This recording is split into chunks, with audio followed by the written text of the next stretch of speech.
Hello guys, Johnny the Car Doctor here again, and today I'm going to be bringing you a test drive video of this. What is this? I'm sure you guys already know, I don't have to tell you. It's a 2009 Nissan 370Z, and today we're going to be test driving it to see how it performs, how it handles, how comfortable the interior is, and give you a list of specs and things that are pretty interesting and amazing about this car. I have been trying to get my hand on one of these for the longest time now. I remember when I first saw it back in 2008, when it was the premier car that showed up, basically sponsored by Need for Speed, on the Need for Speed Undercover. When I saw this car the first time, I was like, wow, that car's amazing, because I had a 350Z before, and it was an amazing car, and when I saw the new version of it, I fell in love. This one that I have right here is a 2009 model, which is actually the first year that the 370Z came out.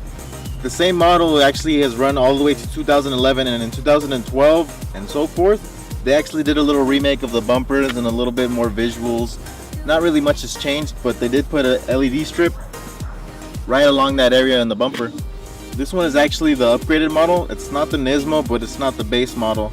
I believe they call it the Sport model, or they call it the Touring Edition. So there's a couple different names that people call it, but basically the difference between this one and the base model is that it comes with HIDs already, so it comes with brighter lights, which probably the base one does too also, but it's a good addition to have. And it has Brembo brake system, so it's got the Brembo disc brakes and the Brembo calipers, which is a pretty amazing upgrade considering the power that this car has. And not to mention the power, this thing has a V6 3.7 liter with 2 throttle bodies. So it produces a significant amount of horsepower over the 350Z. Not much, they still want to keep it within the standards of a stock car, but it is pretty torquey. Another pretty cool addition that this car comes with are raised forged wheels. Everybody knows the company Raise. They manufacture all kinds of very, very nice sports wheels. For example, the TE37s, which are worldwide. They're known by everybody. If anybody could get their hands on a set of those at a good price, they would sell out quick. But as we know, they're expensive because they're forged aluminum, which they use them for racing, and they're very, very strong. And this car already comes with them. They actually designed the rims for Nissan to put onto this vehicle. They're 19-inch staggered wheels with a 285 tire in the rear, so that's a pretty meaty tire already from factory. Another thing that this model comes with is leather interior. Not all of them come with leather interior, some of them come with cloth, but this is the leather interior, so it comes with heated seats and a few other amenities, which is nice to have, honestly.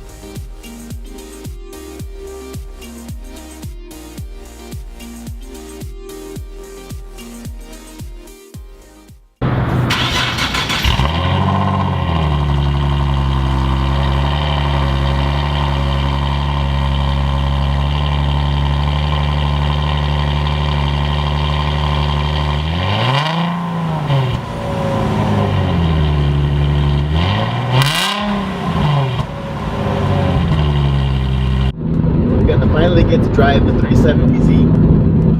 I've been trying to get my hands on one of these for the longest time, but I just haven't had any luck finding them, first of all, and then actually being able to get them for a good price, because these things are expensive.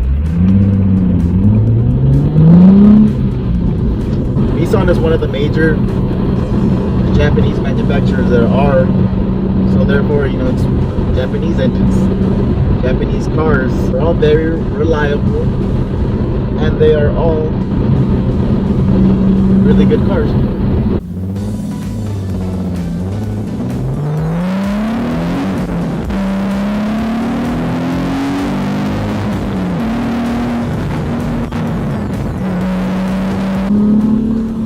just love the pull that this car has.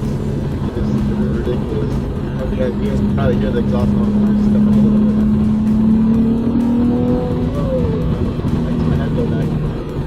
Amazing car to drive, for sure. This is the 6-speed manual. They also come in 7-speed automatic for those of you that prefer it. The cool thing about the 6-speed manual is that before, you know, you hadn't been an experienced driver, so what they're trying to do now is basically make the car drivable for everybody. Doesn't matter your skill level, doesn't matter how long you've been driving manual for. We're trying to equal it out, you know, that's why they started with ABS, with traction control. So that way the car can help you to not get in an accident, which is a smart thing to do because most people that buy these cars don't know too much about them, haven't had that much experience driving a fast car, and they tend to get into accidents. Most of these sports cars always show up at an auction where they're all crashed because of inexperienced drivers. Most of the time, you know, it doesn't mean that they were bad drivers. You know, sometimes something just happened and then they just couldn't control the car. For example, maybe it was snowing, maybe it was raining, maybe some car cut them off. It doesn't always mean that they're bad drivers. It just means that when it comes down to a situation, they just didn't know how to best handle the vehicle.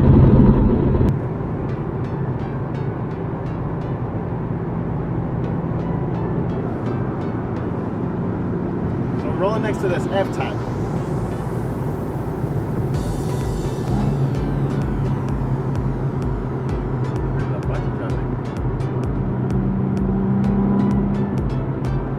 For example, this one has a pretty rigid traction control system. It does not want you slipping the tires one bit. It will throw the brakes on. So you could try to take off, you know, trying to a little bit fast, and if the tires start spinning like a little burnout, it'll just brake you. Like you just feel a brake just kick in. So yeah, let's hear the acceleration. Go through a little tunnel.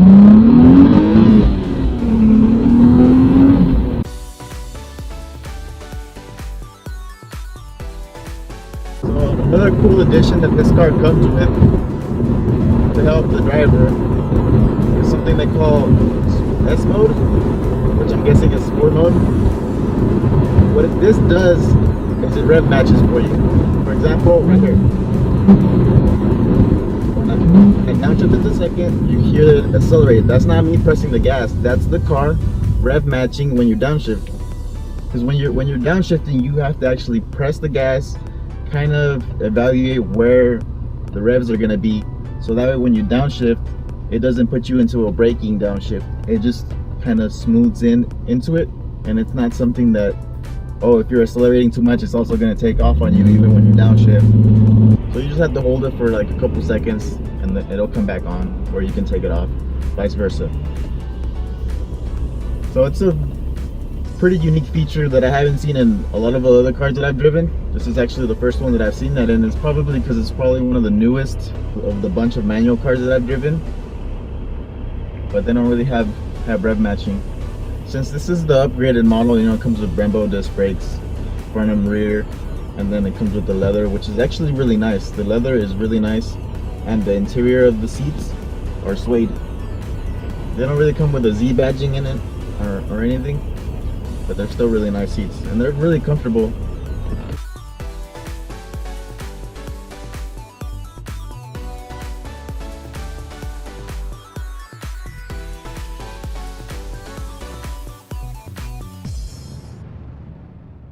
Handling wise, when you're taking a corner and you decide to go a little bit fast, this thing has 325s in the rear.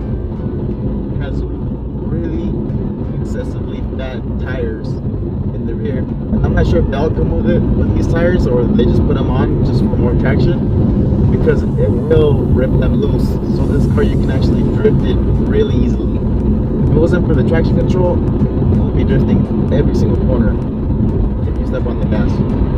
But since it has the traction control, it just brakes for you. It is an awesome car. I love driving it. It is purely euphoric. It's awesome, you know, feeling the torque, feeling the power. It's just something of beauty. That's why we buy these sports cars, right? Because that's what we want. We want the power, we want to feel the pull, we want to feel the torque putting us into the seat, which is the best part about it. And this car definitely delivers that.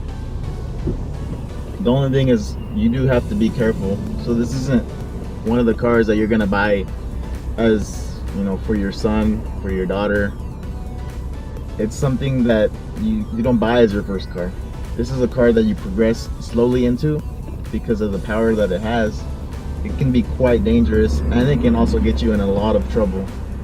I remember when I first saw this car come out in a Need for Speed, the very first game it came out on. When I saw it, I was like, wow, the remake of the 350Z is beautiful. It's a beautiful car. The way they did the design with the lights, it was something that no one had ever seen before, because most of the time the lights, you know, had rounded edges and they were always like closed up, but now this one, they decided to do like a little hook on it, kind of like a horn, where they got their idea from, but it looks really nice. Interior wise, it's very similar to the 350Z. There's not much difference. In fact, you know, everything is exactly where the 350Z was at. They just did a little bit of cosmetics and stuff, but purely in essence, it is very similar. They did fix a lot of things that the 350Z probably lacked in, you know, as they do with all cars over the years, and that's cool. That's how it is. That's how every car company does it. You know, they improve on everything. Issues that the car still has over the 350Z. For example, you know, it's a sports car, so you think that, you know, most sports cars, expensive ones, or even, you know, around this middle class value, they come with 2 seats, and sometimes that is an issue because you have friends, you have family, and if this is the only car you have as a daily driver, you can only bring one more person. There's nothing back here. You just got this bar and then just trunk space. If you put something in the trunk, you can literally just see it from here. Like, there's nothing covering it. So, you know, if you are driving and you have to brake hard or something, whatever's in the trunk will come up and probably smack you if it doesn't get stopped by that bar. Another issue that 350Zs have always had still pertain to this one. For example, visibility. Every time I get in this car or in a 350Z, I feel like there is no visibility. Like, I feel like I'm blind most of the time, just kind of guessing. Yeah, it has rearview mirrors. They're pretty big, and if you were to replace those with smaller ones, your rear visibility would be even worse, because this rearview mirror that's right up here in the center can't really show you much because of the way that the rear window is slanted. It's slanted enough to where when you look at it, you probably have about 3 inches of viewing space. That's not enough to see what's behind you in case you're backing up into a parking spot. The car's already wide as it is, so you kind of have to estimate if it'll fit or not.